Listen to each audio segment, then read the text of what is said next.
اس روح زمین پر وہ پہلا آدمی جس نے خدا ہونے کا دعویٰ کیا، جس کا نام شداد تھا۔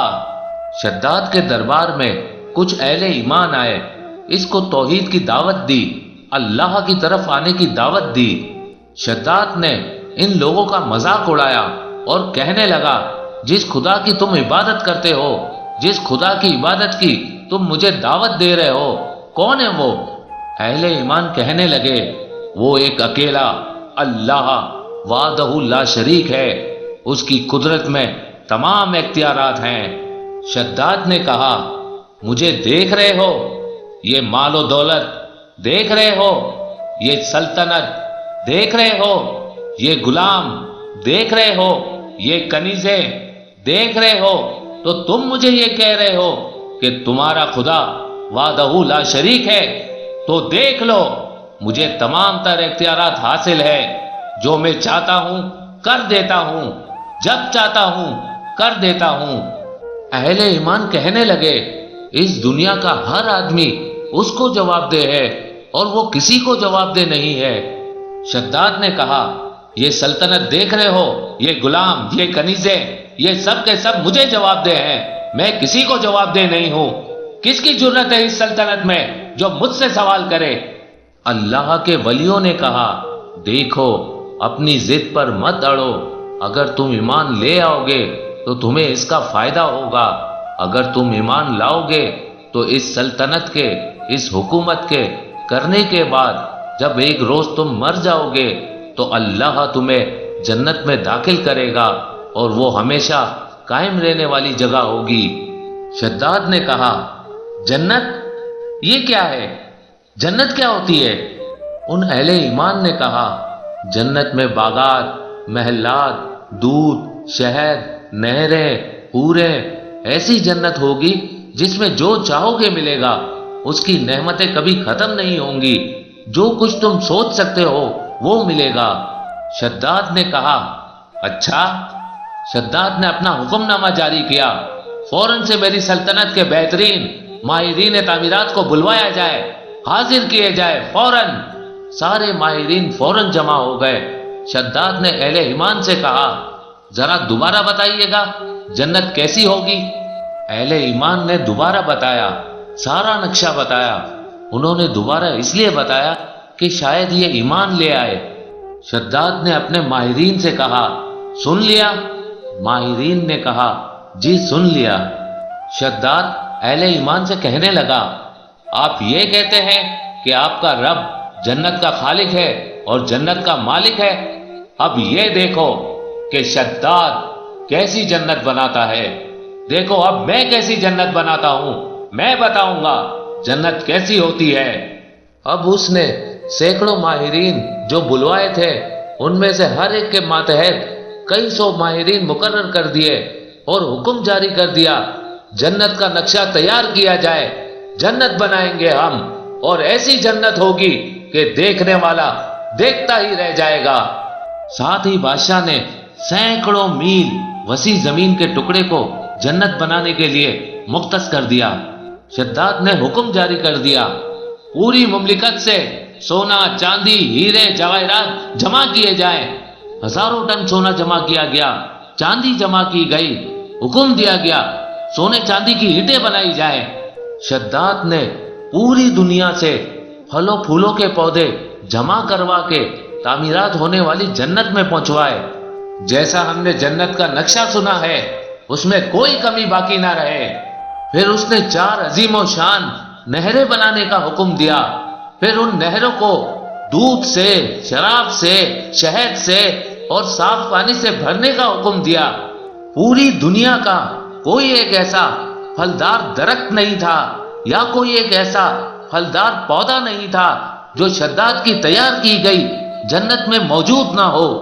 اس نے اپنی جنت کا نام تجویز کیا اپنے دادا ایرم کے نام پہ۔ کئی سالوں تک جنت کی تعمیرات جاری رہی، جنت تعمیر ہوتی رہی۔ شداد اپنے محل میں بیٹھ کر تعمیرات کی رپورٹ لیتا رہا اور احکامات جاری کرتا رہا، لیکن اس جنت میں اس نے کبھی دورہ نہیں کیا۔ اس کام کے لیے اس نے الگ لوگ رکھے، الگ ٹیم رکھی۔ شداد نے کہا میں ایک ہی مرتبہ اس جنت میں داخل ہوں گا اس کی تکمیل کے بعد، تاکہ میں جب جنت میں داخل ہو رہا ہوں تو میں کہوں اہل ایمان دیکھ لو، تم کہتے تھے نا خدا جنت دے گا، دیکھو شداد نے کیسی جنت بنائی۔ کچھ عرصے بعد ماہرین نے شداد کو خبر دی کہ پوری جنت سبز و شاداب بنا دی گئی ہے، سینکڑوں باغات میں ہزاروں لاکھوں اقسام کے پھلوں کے درخت اور پھولوں کے پودے لگا دیے گئے ہیں۔ دنیا کا پھر شاید ہی کوئی ایک حسین پرندہ ہو یا کوئی ایک ایسا خوبصورت جانور باقی رہ گیا ہو جو جنت میں موجود نہ ہو۔